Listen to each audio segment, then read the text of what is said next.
Okay, it's time for a new project, and I'm going to do something completely different. I'm always eyeing these figure sets from different plastic model companies because they're usually different and something special about them that just makes me interested. And this set here caught my eye probably because of the graphics on it. But it reminded me of my Hysterex days back in the early 90s. I was messing with Hysterex and figures, and I would order Hysterex parts and make Napoleonic figures, and I had tons of Osprey books on the subject, which I had sold later on when I kind of got out of the hobby. Kind of wish I had them now. But Hysterex was fun for the time, and I did some articles for Fine Scale Modeler, and this set kind of brought me back, and it was a chance to do a little more color and an interesting building diorama vignette scene. So I started out with this the girl in this master box kit, and I just kind of detailed her up by adding some plastic here and there for some of the belting, and then on the hair I did some texturing with a soldering pencil just to bring out some detail. It always helped, and it was always what you did with Hysterex figures. There was a lot of belting and parts you had to put on, and they were models in themselves. So I've got her pretty much finished, and I've primed her, and I'm going to start painting her. My whole goal was if she came out good, I was going to do the project. It all depended on how she came out, and that's how I was going to do it.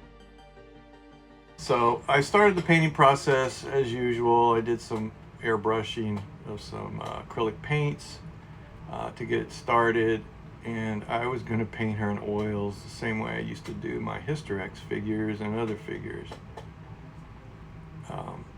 So I've got her ready to go here, and what I would do before with oils is usually I'd underpaint with an acrylic color. But on her, she was pretty much light in color, so I knew I didn't have to do the type of underpainting for the oils, because when you put oils over acrylics, you want a thin coat, and usually what's underneath shows through.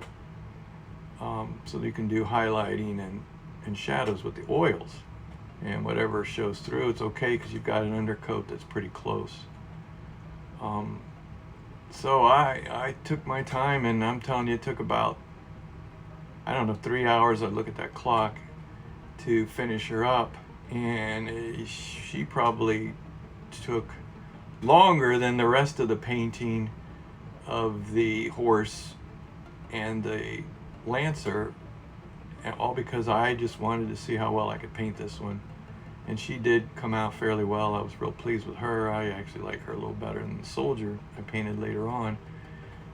Because sometimes you get, or at least I do, I get kind of a fatigue and an anxiety fatigue where I'm anxious.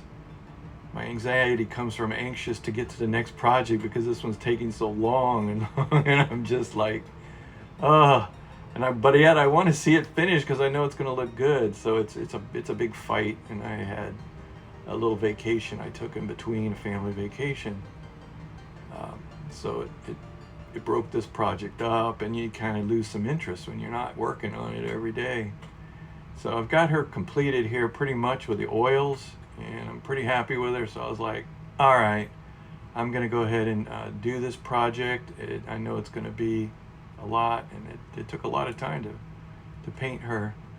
So I went on the internet, and I was looking for old Tudor style, old buildings, and I found this AI photo, which I roughly based on and did some drawings for what I want it to look like. So of course I got the plastic out, and my clear acrylic bases with the covers, and my wood that I screw all the base to, etc. And I was going to start off with the diorama vignette project. So here you can see I've got it started with some styrene on the base for the back part of the building.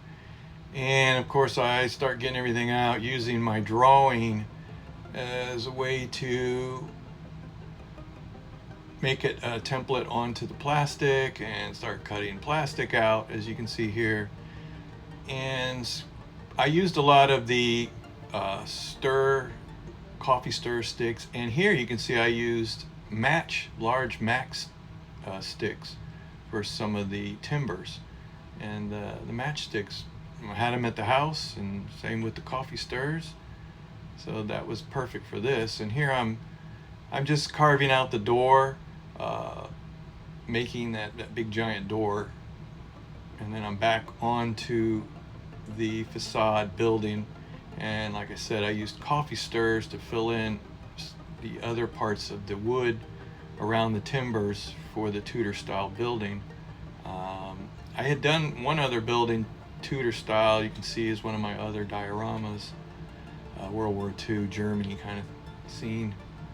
And but this was a lot of fun. I really enjoyed making this building, and you're going to hear it again. This is probably the most enjoyable part of my dioramas, is building these little scenes for the facades of whatever style structure for the time period, which I'll do a lot of research to get these buildings to look like I hope they represent the time frame.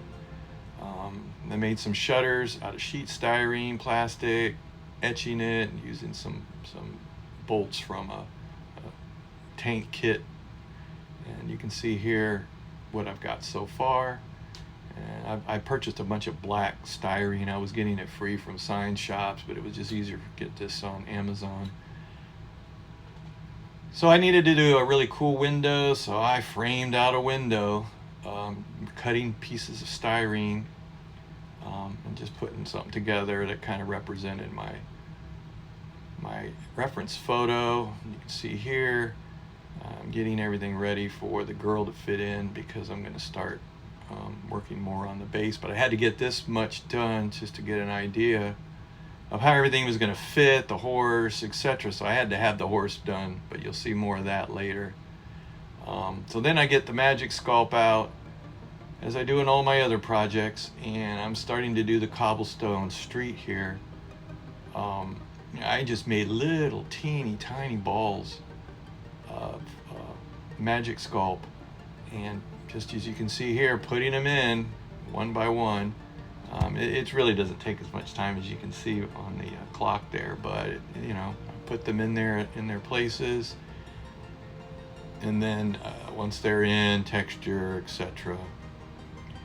And here you can see I'm getting more of the magic sculpt out and filling in the voids for where they would put the mortar and concrete, whatever they were using in between the timbers. There was when I researched, a lot of different materials. They would actually mud and all kinds of stuff they'd put in between there.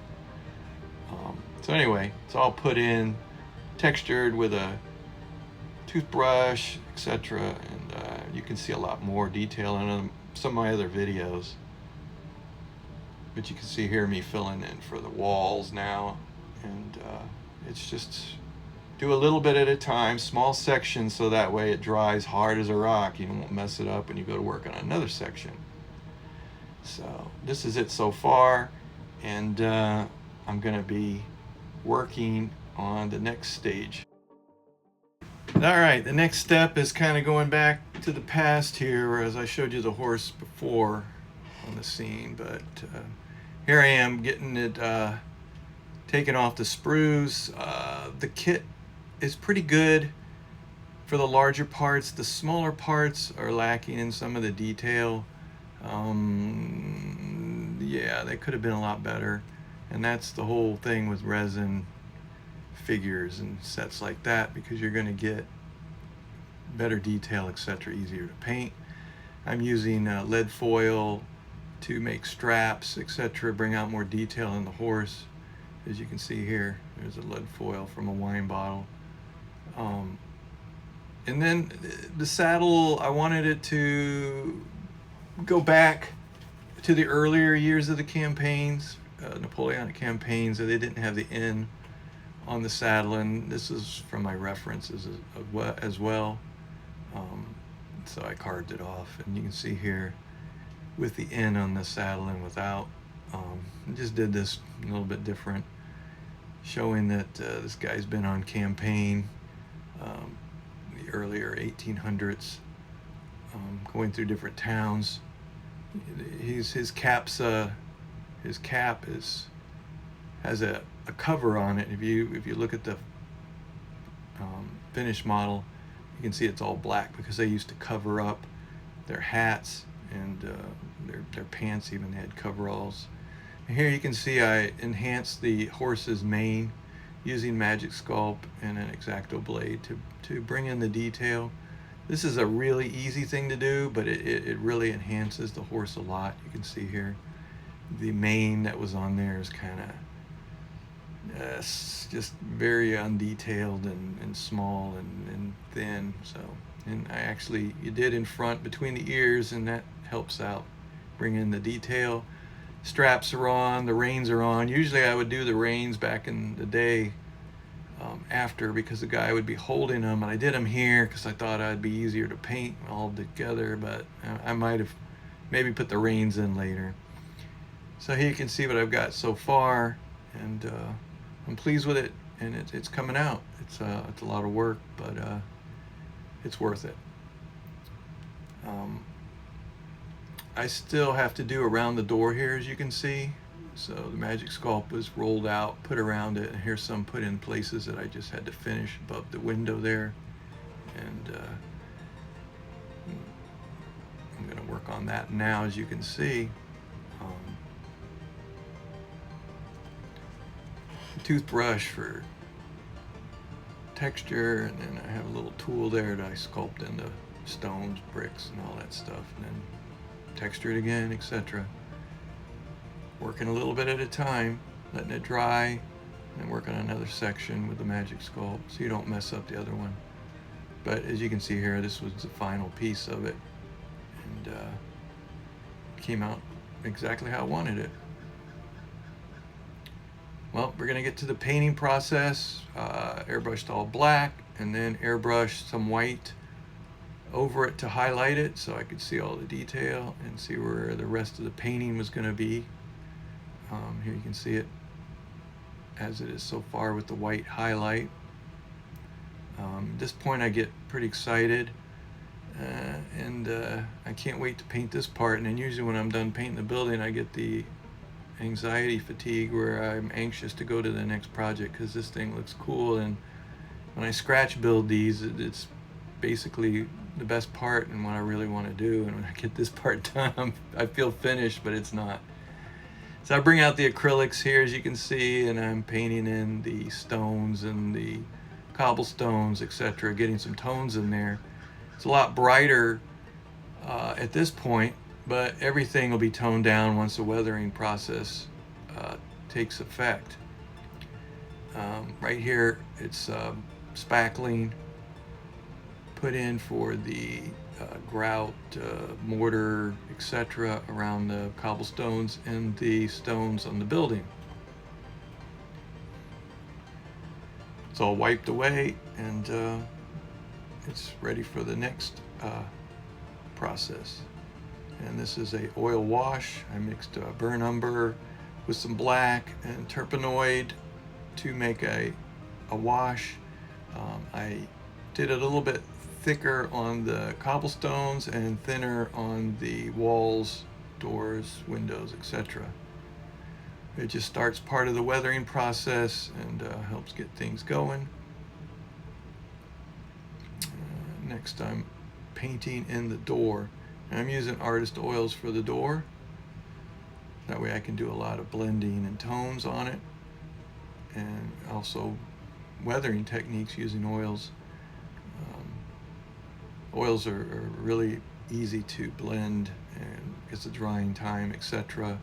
It's just a whole different way of putting in highlights and tones compared to acrylics, where you have to put layer over layer. This way you're doing it almost the same way, but you're blending it in because it's wet. I paint in all the wood, timbers, etc., and the window frame, and I've got that set and all painted. So I had to make the glass for the window, and that's just clear acetate. And you get this from packaging, food packaging products. And it's all glued in place with white glue. Then I got some pastels out, mixed them with terpenoid, and I grind them into powders, but you've seen that in my other videos. And this was used for the mossy green buildup that happens in the areas around the building where the stones are going to collect moisture, etc. Brings out more tones, adds realism. And then with photo etched plant vines, I airbrushed them black and then some green, and then I glued them on, and then painted the leaves different color greens. Got out my little stash of leaves that you've seen in my other dioramas, put them in place with white glue and isopropyl alcohol mixed together. Works great. You can also buy these products if you would like to. I purchased a UV resin kit on Amazon. It was like $7, and this worked great for the water in the bucket and also for adhering some of the parts onto the diorama that I used. And here I add the girl and put her in place, and I actually glued her with the resin since I had some out. It worked pretty good. So this stuff's going to come in handy on other projects that I have. It's time to paint the horse, and the horse was painted in artist oils with an undercoat of acrylics of the tones that were pretty close. They don't have to be exact, but you want something underneath because your oils are so thin that the undercoat's going to show through. If you're trying to put on oils to cover your model, they're not opaque to do that. So you're going to not get it right. Here I'm blending in a highlight tone and cleaning the brush, and highlight some more by blending in that color.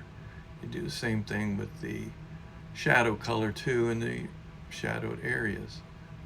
And here's the horse so far. I really like painting horses too. They're really fun to paint in large sections, and the oils, you really make it easy for painting horses. And I wanted to match the color of the horse and the way he was toned to the box art, so I had to put the black in its legs and then highlighted it in. And then the cat is a 3D cat that I purchased, and I painted it all with oils. I researched cats in the 1800s, and they look like cats now, I think. So there wasn't really anything different. So I used oils to paint this cat and just bring out some tones and highlights and just get a color that I've seen some cats around here, around my house running around. But this was kind of neat, and I was worried about putting this in because I didn't have the little dog that's in the photo, but I thought the cat would be cool. And it actually brings your eye into the scene, so I liked it. Onto the Lancer, put him together, primed him. A lot of work and cleanup on this guy, straps and some of the cords that are on one of his shoulders. I used thin solder to enhance some of them. The kit parts are crude, I used them anyway. And here I'm using acrylic paints that I had because I didn't have Viejo in the bottles, so I needed those to underpaint the Lancer to get these colors right that I'm going to put the oils on. So here I'm just undercoating the figure, wherever it's going to be blue, wherever it's going to be red, wherever it's going to be yellow, etc. So the oils go over the top. And you're going to see here in just a second it finished up in the acrylics. And here it is, just painted up in acrylics. Just a base coat, monotone. The pants were coveralls actually on campaign, along with the cover of the capsa. I wanted to paint it more of the references I've got, so that's why I painted the blue insert on his coat, as you can see here, compared to the model one on the cover. He's got all red jacket. And more reference, constantly have reference, trying to get things as close as possible. It's never perfect, but it's a good facsimile. And here you can see spreading out the oils. Here's the red over the artist oils, and I spread this out, and even once I've put this on, I'll even get another clean brush and spread it out even more, so I know there's no lumps or whatever. It's a glaze. The blue section painted in, and here I'm putting in a highlight color over the base color of the blue, and it's just put in. You can see my palette here with the colors that I used and mixed up for the uniform.